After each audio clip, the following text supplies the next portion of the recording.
할렐루야. 네, 주님 주신 은혜와 평강이 여러분의 또 삶과 또 가정 가운데 날마다 함께 하시기를 주님의 이름으로 축원을 드립니다. 오늘 본문 로마서 8장 28절은 모든 사람들이 좋아하는 대표적인 구절 중에 하나입니다.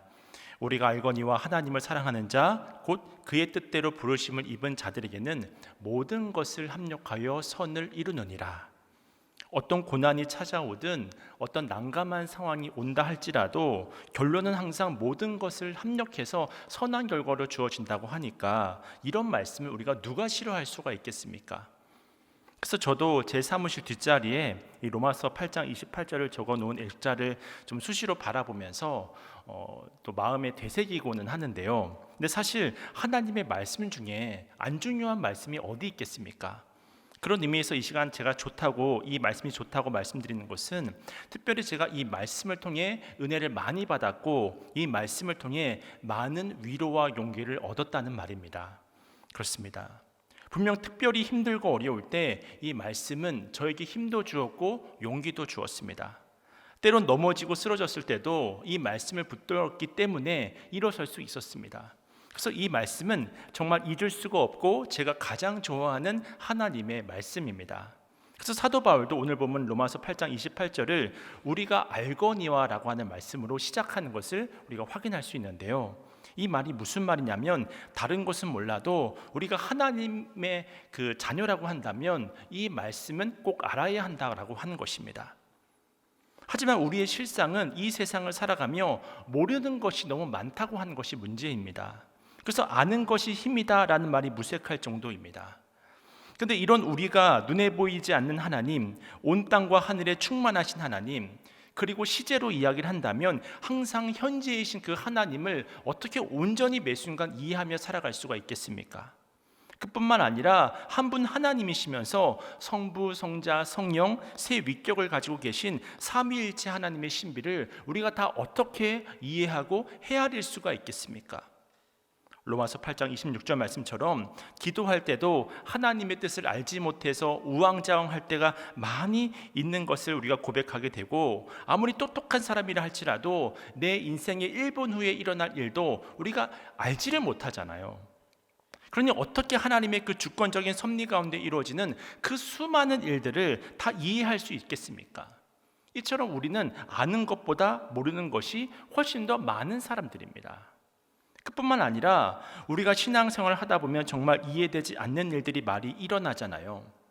왜 그렇게 신앙이 좋은 분들이 갑작스럽게 사고를 당해서 이 세상을 떠나는 일이 발생을 할 수가 있는지, 왜 하나님의 사람들이 그 신실한 주님의 종이자 제자이자 자녀인 사람들이 이 암과 같은 중병에 걸려서 아픔과 어려움과 고난을 겪어야 하는지, 왜 이처럼 신실하게 예배의 자리를 지키는 분들에게 사업에 어려움이 임할 때도 있고 또 인간관계에 문제를 부딪힐 때도 있고 물질적으로 낙심한 일들을 만나야 하는지, 이처럼 이 세상은 이해되지 않는 일이라고 하는 것이 훨씬 더 많은 것이 사실입니다. 근데 사도 바울은 다른 것은 몰라도 우리가 알거니와라고 말을 하면서 로마서 8장 28절의 진리만큼은 반드시 알아야 한다라고 하는 사실을 증거하고 있습니다. 다시 말해서 예수님을 믿고 자신의 죄와 사망에서 해방된 사람이라고 한다면 반드시 하나님을 사랑하는 자, 그 뜻대로 부르심을 입은 자들에게는 모든 것이 합력하여 선을 이룬다. 이 진리의 말씀을 믿고 확신해야 하는 것입니다. 왜냐하면 모든 것이 합력하여 선을 이룬다는 이 말씀이 믿어지는 사람은 그 어떤 인생의 어려움이 찾아온다 할지라도 자신의 인생을 포기하지 않을 수 있기 때문입니다. 그뿐만이 아니라 인생이 주는 시험에 수만 번 걸려 넘어진다 할지라도 그 순간 이 말씀을 붙들고 다시 일어설 수 있기 때문입니다. 그러면 모든 것이 합력하여 선을 이룬다고 말할 때 이 선을 이룬다고 하는 것은 무엇을 말하는 것일까요? 사실 여기 나오는 선이라는 것은 헬라어로 아가돈이라고 하는데요. 이 말의 뜻은 세상에서의 성공이나 만사 형통을 의미하는 말이 아닙니다. 선을 이룬다고 하는 말은 값진 열매를 맺게 한다, 옳고 유용하게 만든다, 이런 뜻을 가지고 있거든요. 그러니까 선을 이룬다고 하는 것은 하나님의 뜻이 이루어지는 것이고 내 영혼이 유익을 얻게 된다고 하는 것을 말씀하고 있습니다. 그렇다면 하나님의 사람을 가장 유익하게 만들고 내 인생을 가장 가치 있게 만드는 것은 무엇일까요? 세상 사람들은 그것을 돈이라고 말합니다. 또 누군가는 출세입니다, 성공입니다, 그렇게 주장을 합니다. 그래서 많은 사람들은 돈을 많이 벌고 또 출세를 하게 되고 또 성공을 하게 되면 그것이 내 인생을 가치 있게 만들고 내 영혼을 유익하게 만든다고 착각을 합니다. 물론 그런 경우도 있겠지만 많은 경우 돈은 우리의 영혼을 타락시킬 때가 많습니다. 돈 때문에 하나님과 멀어진 사람이 얼마나 많이 있습니까? 그뿐만이 아니라 이 자신의 출세와 성공이 우리의 영혼을 병들게 하고 또 인격을 파괴시키고 그리고 더 나아가서 가정마저 깨트리는 경우를 우리 주변에서 얼마나 많이 목격하고 들어볼 수 있습니까? 그러므로 모든 것이 합력하여 선을 이룬다고 할 때 그 선이라고 하는 것은 이 세상 사람들이 증거하고 있는 것처럼 만사 형통을 의미하는 것이 아니라고 하는 것입니다. 그런 의미에서 우리가 합력하여 선을 이룬다고 말할 때 이 일을 이루시는 주체인 하나님이 잘 보이지 않는다고 한다면 이 좋은 말씀이 일순간에 위험한 말씀이 될 수도 있습니다. 이런 차원에서 저는 누가복음 10장 17절의 말씀을 여러분들이 기억하셨으면 좋겠는데요. 누가복음 10장 17절의 말씀을 제가 읽어드립니다. 70인이 기뻐하며 돌아와 이르되 주여 주의 이름이면 귀신들도 우리에게 항복하더이다. 70인이 얼마나 기뻤는지 기뻐하면서 돌아오고 있습니다. 근데 예수님이 이 모습을 보시면서 어떻게 말씀을 하시냐면 이 누가복음 10장 20절을 보시면 이런 말씀이 나오는데요. 그러나 귀신들이 너희에게 항복하는 것으로 기뻐하지 말고 너희 이름이 하늘에 기록된 것으로 기뻐하라 하시니라. 아멘. 제가 이 부분을 유진 피터슨의 메시지 성경으로 보니까 이 부분을 이렇게 번역을 했더라고요. 너희가 하나님을 위해 하는 일이 아니라 하나님께서 너희를 위해 하시는 일, 바로 그것이 너희가 기뻐해야 할 제목이다. 그렇습니다. 우리 신앙생활의 주체는 하나님이십니다. 하나님이 내 인생의 주체가 되시고 또 주인이 되시고 나를 이끌어 가시는 근원이 된다고 하는 것을 우리가 잊어서는 안 된다고 하는 거예요. 이때 모든 것을 합력하여 선을 이루시는 이 축복의 말씀이 온전히 우리에게 누려질 수 있는 것입니다. 그렇다면 여기서 말하는 모든 것이라고 하는 건 또 무엇을 말하는 것일까요?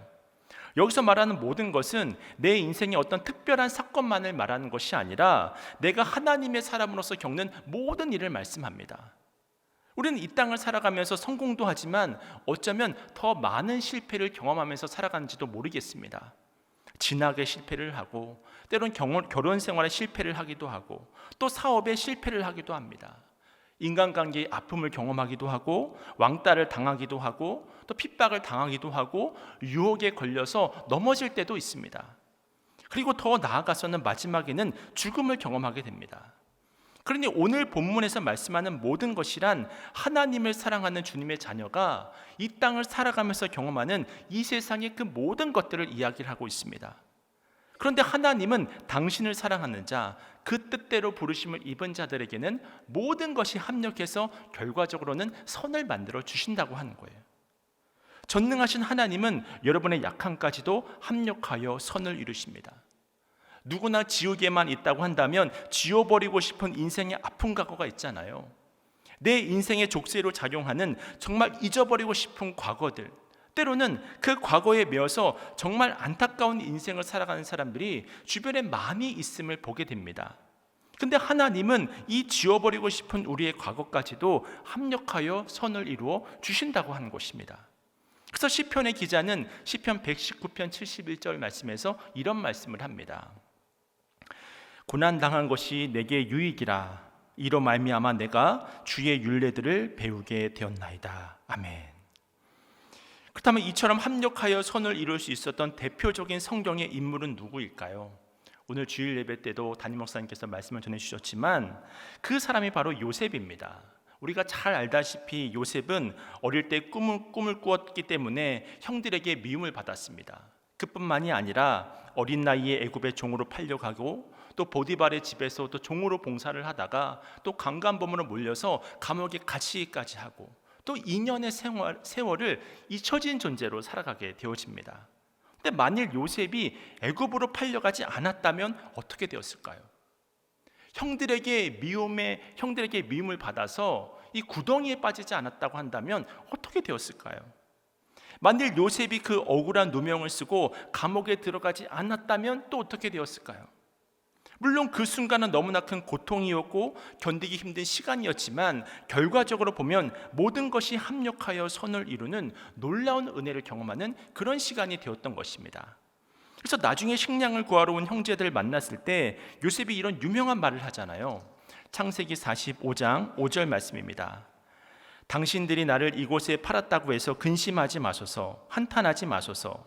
하나님이 생명을 구원하시려고 나를 당신들보다 먼저 보내셨나이다.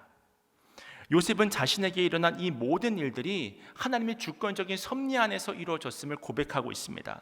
그래서 형들을 만났을 때 복수를 하지 않고 오히려 용서를 하고 축복을 빌어줄 수 있었던 것입니다. 그뿐입니까? 다윗은 꽃 같은 20대의 시절에 정치범으로 쫓겨다녔잖아요. 사실 사울의 질투심으로 쫓겨다녔던 것이지 다윗이 무엇을 잘못을 했습니까? 얼마나 억울하고 답답한 마음이 다윗에게 있었겠습니까? 그뿐입니까? 다윗이 그 당시 예루살렘의 귀족 친구들을 바라보면서 또 얼마나 자신의 신세를 한탄하면서 또 부러운 마음이 들었을까요? 그러나 하나님은 다윗을 위해서 위대한 인생을 준비하고 계셨습니다. 그리고 결국은 다윗을 이스라엘의 왕으로 부르셨잖아요. 하나님의 때가 차니까 이 모든 일들이 이루어졌던 것입니다. 그뿐입니까? 다윗의 후손으로부터 예수님이 나시는 영적인 축복도 허락하셨잖아요. 마찬가지로 하나님은 우리 각자를 향한 위대한 인생도 이미 준비하고 계신 줄로 믿습니다. 그렇다면 누가 이와 같은 모든 것이 합력하여 선을 이루는 그런 복을 경험할 수 있을까요? 오늘 본문을 보면 하나님을 사랑하는 자, 그 뜻대로 부르심을 입은 자들이다 라고 하는 조건을 확인할 수 있지 않습니까? 그렇다면 하나님을 사랑하는 자, 그 뜻대로 부르심을 입은 자가 누구일까요? 그 사람은 바로 구원을 받은 사람입니다. 로마서 8장은 누가 하나님의 사람인가에 대해 계속적으로 우리에게 말씀하고 있는 본문인데요. 누가 하나님의 사람입니까? 죄와 사망의 법에서 해방된 사람입니다. 누가 하나님의 사람입니까? 하나님의 성령이 그 안에 내주하고 있는 사람입니다. 누가 하나님의 사람입니까? 하나님의 영으로 인도함을 받은 사람입니다. 누가 하나님의 사람입니까? 하나님을 사랑하는 자, 그 뜻대로 부르심을 입은 자들입니다. 그러니까 누가 모든 것이 합력하여 선을 이루시는 이 영광스럽고도 가슴 벅찬 그런 복을 누리면서 살아갈 수 있을까요? 그 첫째는 바로 하나님을 사랑하는 자라고 하는 것입니다. 그러므로 우리는 어떤 선택과 결정을 할 때 나는 지금 하나님을 사랑하고 있는가? 하나님을 사랑하기 때문에 지금 이 선택을 하고 있는 것인가? 그것을 점검해 보아야 합니다. 나는 하나님을 사랑하기 때문에 이 일을 하려고 하고, 나는 하나님을 사랑하기 때문에 어떤 곳에 들어가려고 하는지를 매 순간 점검해 볼 수 있어야 한다고 하는 것입니다. 근데 우리는 어떤 일을 선택하고 결정할 때 하나님을 사랑하느냐 보다는 이 일이 돈이 되느냐 돈이 되지 않느냐, 내 인생의 플러스가 되느냐 아니면 내 인생의 마이너스가 되느냐, 이것만을 생각합니다. 물론 그것도 중요하지만 우리가 하나님께 속한 하나님의 사람이라면 내가 얼마나 하나님을 사랑하고 있느냐, 그것이 바로 문제라고 하는 것입니다. 왜냐하면 하나님을 사랑하는 자, 그 뜻대로 부르심을 입은 자들에게는 모든 것이 합력해서 선을 이룰 수 있기 때문입니다. 그러므로 중요한 것은 내가 만난 문제의 크기가 얼마나 크냐라고 하는 것이 문제가 되지 않습니다. 그것보다 더 중요한 것은 내가 얼마나 하나님을 사랑하고 있느냐, 내가 왜 이 일을 하려고 하느냐, 그리고 이 질문의 결론은 반드시 하나님을 사랑하기 때문으로 결론이 맺어져야 한다고 하는 거예요. 그런데 누가 정말 하나님을 사랑하는 사람일까요? 좋은 일만 있을 때는 누구나 하나님을 사랑한다고 말합니다. 그러나 진정으로 하나님을 사랑하는 사람은 좋은 일이 있을 때만 하나님을 사랑하는 것이 아닙니다.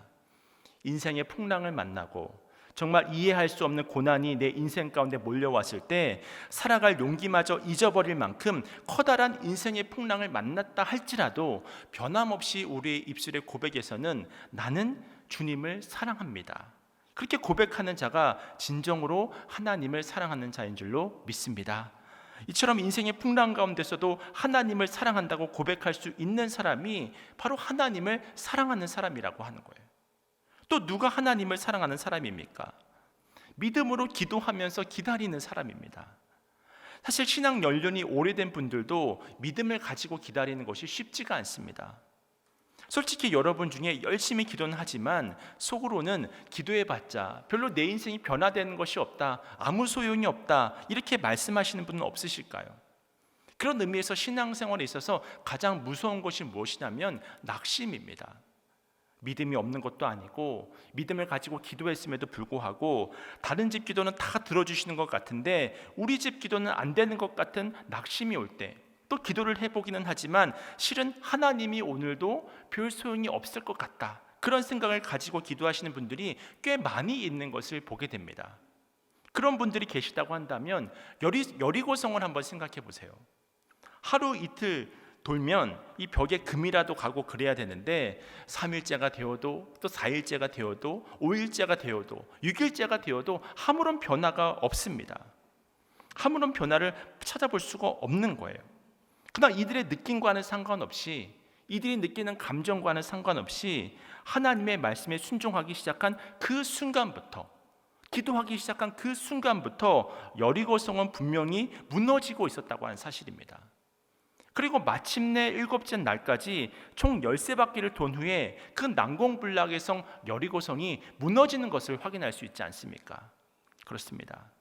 우리가 이 시간 드리는 기도는 단 하나도 땅에 떨어지지 않는 줄로 믿습니다. 그러니 오늘 기도해봤자 소용없다는 불신의 마음들을 다 벗어버리시길 축원을 드립니다. 오히려 모든 상황 중에 믿음으로 하나님의 때를 기다리면서 기도하셔야 되는 거예요. 사실 성경이라고 하는 것이 무엇이냐면 하늘에서의 기적이 땅에서 폭발할 때 어떤 일이 일어나는지를 보여주는 것이 바로 성경이지 않습니까? 우리와 성정이 같다고 이야기하는 엘리야라든지 또는 모세라든지 다윗이라든지 느헤미야와 같은 사람들이 기도할 때 이 땅에서 얼마나 놀라운 역사가 일어나는지를 보여주는 것이 바로 성경이지 않습니까? 그리고 하나님이 말씀하시는 거예요. 이제는 너가 믿음의 역사를 계속 이어갔으면 좋겠다. 모세와 함께했던 하나님이, 다윗과 함께했던 하나님이, 또 사도 바울과 함께했던 그 하나님께서 내가 이제 너의 기도를 통해서 역사할 것이다, 이렇게 말씀하시면서 우리를 격려하시는 거예요. 그러므로 믿음의 사람은 인생의 벽에 부딪혔을 때 절망하지 않고 오히려 흥분합니다. 왜냐하면 내 힘으로는 아무것도 할 수 없기 때문에 내가 할 수 있는 오로지 한 가지는 하나님만을 바라보는 것이고 하나님의 긍휼만을 구하는 것이고 하나님의 은혜만을 구하는 것이기 때문입니다. 그때 이제는 하나님 안에서 하나님의 역사가 나타나시는 것이거든요. 내 노력으로 안 되고 내 몸부림으로 안 될 그때가 바로 하나님이 개입하시는 가장 적절한 최고의 타이밍인 줄로 믿습니다. 하나님의 역사는 절대로 이루어질 수도 있고 아닐 수도 있는 아리송한 것이 아닙니다. 하나님의 말씀은 모든 상황, 모든 순간에서 이루어지는 것입니다. 그러므로 누가 진정 하나님을 사랑하는 사람이냐? 상황을 바라보지 말고 환경을 바라보지 말고 믿음으로 기도하며 기다릴 수 있는 사람입니다. 이런 믿음의 용사가 하나님을 사랑하는 사람이고 그 사람이 바로 모든 것을 합력하여 선을 이루시는 하나님의 역사를 경험하게 되는 거예요. 그다음에 두 번째로 누가 합력하여 선을 이루는 하나님의 복을 경험할 수 있을까요? 그 사람은 바로 그 뜻대로 부르심을 입은 자들이라고 오늘 성경은 증언하고 있습니다.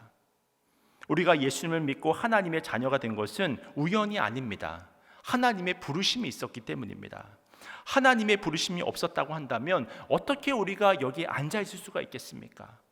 아브라함도 부르심을 받았기 때문에 믿음의 조상이 될 수 있었습니다. 모세도 부르심을 받았기 때문에 자기의 백성을 애굽으로부터 인도해낼 수 있었던 것입니다. 우리 역시 부르심을 받아서 의롭다 하심을 얻게 되었고 하나님의 자녀가 되는 복을 누리게 되었습니다. 그래서 사도 바울은 오늘 본문 29절과 30절에서 우리 구원의 단계와 과정에 대해서 설명하는 것을 확인할 수 있는데요. 우리 다 함께 로마서 8장 29절과 30절 말씀입니다. 우리 함께 읽겠습니다. 시작. 하나님이 미리 하신 자들을 또한 그 아들의 형상을 본받게 하기 위하여 미리 정하셨으니 이는 그로 많은 형제 중에서 맏아들이 되게 하려 하심이니라. 또 미리 정하신 그들을 또한 부르시고 부르신 그들을 또한 의롭다 하시고 의롭다 하신 그들을 또한 영화롭게 하셨느니라. 아멘. 먼저 29절 말씀을 잘 보시면요, 하나님이 미리 아셨다고 이야기를 하고 또 미리 정하셨다고 이야기를 합니다. 그리고 30절 말씀을 보시면 하나님이 미리 정하신 그들을 부르시고 또 의롭다고 하시고 영화롭게 하셨다고 이야기를 합니다. 그러니까 하나님께서 우리를 부르심은 우리의 갈망과 우리의 소원에 의해서 이루어진 것이 아니라 하나님의 선행 은총이 먼저 임함으로 말미암아 시작이 되었다고 하는 것입니다. 그렇게 우리는 하나님의 전적인 뜻 가운데 구원의 자리로 나가게 된 거예요. 그래서 히브리서 기자는 이 부르심을 하나님의 부르심이라고 설명을 합니다. 히브리서 3장 1절 말씀입니다. 그러므로 함께 하늘의 부르심을 받은 거룩한 형제들아, 우리가 믿는 도리의 사도이시며 대제사장이신 예수를 깊이 생각하라. 그러니까 저와 여러분은 하나님의 거룩한 부르심에 응답한 사람들입니다. 어떤 사람들은 육체의 연약함을 통해서, 또 어떤 사람들은 질병을 겪음을 통해서 하나님의 부르심을 받기도 합니다. 또 어떤 사람은 사업의 실패를 통해서 하나님의 부르심을 받습니다. 또 어떤 사람은 세상에 믿을 사람이 한 사람도 없구나, 이 세상을 향해 거절감을 당하고 배신감을 경험하면서 하나님의 부르심을 경험하기도 합니다. 그렇게 아픔 가운데, 어려움 가운데 주님께 돌아온 사람들이 많이 있는 거예요. 지금 말씀드린 그 어떤 형태로의 부르심이든 예수 그리스도를 내 인생의 구주와 주인으로 고백할 수 있었던 것은 하나님의 선행 은총이 우리 가운데 임했기 때문임을 깨달으시길 축원을 드립니다. 바로 이 거룩한 부르심에 응답한 사람이 합력하여 선을 이루시는 하나님의 역사를 온전함으로 누릴 수가 있는 거예요. 여기까지 여러분이 잘 따라오셨다면 이제 더 중요한 한 가지가 남아 있는데요, 그것은 바로 성령님께서 우리 안에서 친히 강구하심으로 모든 것이 합력하여 선을 이룰 수 있다고 하는 것입니다. 그렇습니다. 성령님은 우리의 연약함을 아십니다. 그리고 우리의 연약함을 도와주시기 위해서 우리 안에 찾아오신 분이십니다. 그렇다면 어떻게 우리의 연약함을 도우십니까? 로마서 8장 26절 말씀인데요, 우리 화면을 보시고 함께 읽도록 하겠습니다. 시작. 이와 같이 성령도 우리의 연약함을 도우시나니 우리는 마땅히 기도할 바를 알지 못하나 오직 성령이 말할 수 없는 탄식으로 우리를 위하여 친히 간구하시느니라. 아멘. 이처럼 성령님은 말할 수 없는 탄식으로 지금 이 시간에도 우리를 위해서 간구하고 계십니다. 그리고 그 간구의 결과가 무엇이냐면 내가 이 땅을 살아가면서 경험하는 내 인생의 모든 결론이 궁극적으로는 합력하여 선을 이루는 결과로 우리를 이끌어 가시는 거예요. 그래서 이 은총으로 말미암아 성경은 모든 것이 합력하여 선을 이룰 수 있다고 말씀하고 있는 것입니다. 절대로 내 안에 무언가가 나와서 선한 능력으로 가는 것이 아니라 성령 하나님께서 연약한 우리를 도우심으로 말미암아 이 모든 것이 가능하게 되었다고 하는 것입니다. 사실 우리의 연약함을 도우시는 분은 성령님만이 아닙니다. 예수님도 하나님 보좌 우편에서 우리를 위해 친히 기도하심으로 우리를 도우십니다. 이 사실이 로마서 8장 34절 말씀에 나오는데요, 제가 읽어드립니다. 누가 정죄하리요? 죽으실 뿐 아니라 다시 살아나신 이는 그리스도 예수시니 그는 하나님 우편에 계신 자요 우리를 위하여 간구하시는 자신이라. 그러니까 예수님은 하나님 보좌 우편에서 우리를 위해서 기도하고 계시고, 또 보혜사 성령님은 우리 안에서 우리를 위하여 탄식함으로 간구하고 계시고, 또 아버지 하나님께서는 우리의 기도에 응답하시기 위해서 은총과 은혜를 내려주시기 위해서 매 순간 준비하고 계시니 우리의 그 모든 인생의 결론은 합력하여 선을 이루는 역사가 나타날 수밖에 없는 것입니다. 제가 군대에 있었을 때 드렸던 가장 감격적인 예배는 훈련소 첫 주에 드렸던 예배였습니다. 저는 그때 드린 찬송의 감동을 아직도 잊지 못하는데요, 그렇게 일주일 동안 집 떠나와서 또 친구들, 지인들 다 떠나와서 고생을 하고 나서 처음 예배를 가게 되니까 얼마나 기대가 되었겠습니까? 그때 한참 내가 왜 군대에서 이런 고생을 해야 하고 이제 시작한 지 일주일밖에 안 됐는데 앞으로 남은 군 생활은 어떻게 이것을 다 감당해야 될지 도무지 내 힘으로는 감당이 안 되는 거예요. 나의 소망은 예배를 드리는 것밖에 없었습니다. 하나님을 만나는 것밖에 없었습니다. 그래서 그때 그 신병 훈련소에 그 예배 처소가 있어서, 교회가 있어서 그래서 예배를 드렸는데 그때 처음 불렀던 찬양이 무엇이었냐면 찬송가 310장이었습니다. 여러분이 잘 아시는 찬송가의 가사는 이런데요. 아, 하나님의 은혜로 있을 데 없는 자 왜 구속하여 주는지 난 알 수 없도다. 제가 낮아진 마음이 되니까 정말 이 찬송의 가사가 그대로 제 인생이 되더라고요. 있을 데 없는 자를 왜 하나님께서 구속해 주는지 도무지 알 수가 없네. 또 왜 내게 굳센 믿음과 또 복음 주셔서 내 마음이 항상 편한지 난 알 수가 없네. 왜 내게 성령 주셔서 내 마음을 감동케 하시고 예수님을 믿음으로 말미암아 이렇게 나아갈 수 있도록 하셨는지 나는 알 수가 없구나. 주 언제 강림하실지 혹 밤에 혹 낮에 또 주님 만날 그것도 난 알 수가 없도다. 이처럼 찬송가 310장의 가사는 처음부터 끝까지 다 알 수가 없대요. 왜 구속하여 주시는지도 알 수 없고 왜 내게 굳센 믿음과 복음을 주셔서 내 마음이 항상 편한지도 도무지 알 수가 없고 또 주님 만날 그때가 언제인지도 알 수가 없고 이렇게 우리 인생의 모든 것은 모르는 것 투성이지 않습니까? 그런데 우리가 아는 것이 한 가지가 있습니다. 무엇을 알 수 있습니까? 바로 이 찬양의 가사인데요. 우리 함께 이 시간 좀 불러보겠습니다. 내가 믿고 또 의지함은 내 모든 형편 아시는 주님 늘 보호해 주실 것을 나는 확실히 아네. 내 힘으로 부르니까 찬양의 삑사리가 나도 하나님의 은혜로 이렇게 채워주시지 않습니까? 이 찬송가의 작사가는 무엇을 알 수 있습니까? 내 인생을 돌아보니 이것도 모르겠고 저것도 모르겠지만 아는 것이 한 가지가 있다는 거예요. 그것은 바로 나의 연약한 모든 형편을 아시는 주님께서 늘 보호해 주신다. 나를 합력해서 선한 길로 인도해 주신다. 이 찬송의 고백을 하고 있잖아요. 그렇습니다. 이처럼 하나님은 우리를 늘 보호해 주셔서 모든 것을 합력해서 선을 이루시는 분인 줄로 믿으시길 축원을 드립니다. 제가 이번 주간에 한 신앙서적을 읽다가 이 그랜트 콜트 털러라는 분이 쓴 직물 짜는 분이라는 제목의 시를 읽게 되었는데요. 이제 이 시를 읽어드리고 말씀을 마무리하고자 합니다. 제가 잠시 이 시를 좀 읽어드리도록 하겠습니다. 여러분은 화면을 좀 눈으로 잘 보시길 바랍니다. 내 인생은 주님과 나 사이의 직물짜기이다. 나는 색을 고를 수 없지만 그분은 꾸준히 일하신다. 종종 그분은 슬픔을 직조하시고 나는 어리석게도 교만 속에서 그분은 윗면을 보시며 나는 아랫면을 본다는 걸 잊어버린다. 배틀이 조용해지고 북이 멈출 때에야 하나님께서 천을 펼쳐 모든 이유를 설명하실 것이다. 그분이 계획하신 무늬 속에서 금색 실과 은색 실만큼 직공의 능숙한 손에는 어두운 실도 필요하다. 그분은 아신다. 그분은 사랑하신다. 그분은 돌보신다. 어떤 것도 이 진리를 흐리게 할 수 없다. 그분은 자신과 함께 걷기로 선택한 사람들에게 가장 좋은 것을 주신다. 이 시의 마지막 부분을 보세요. 하나님은 아십니다. 그리고 우리를 돌보십니다. 그리고 가장 좋은 것을 모든 믿는 자녀들에게 허락해 주신다고 하는 거예요.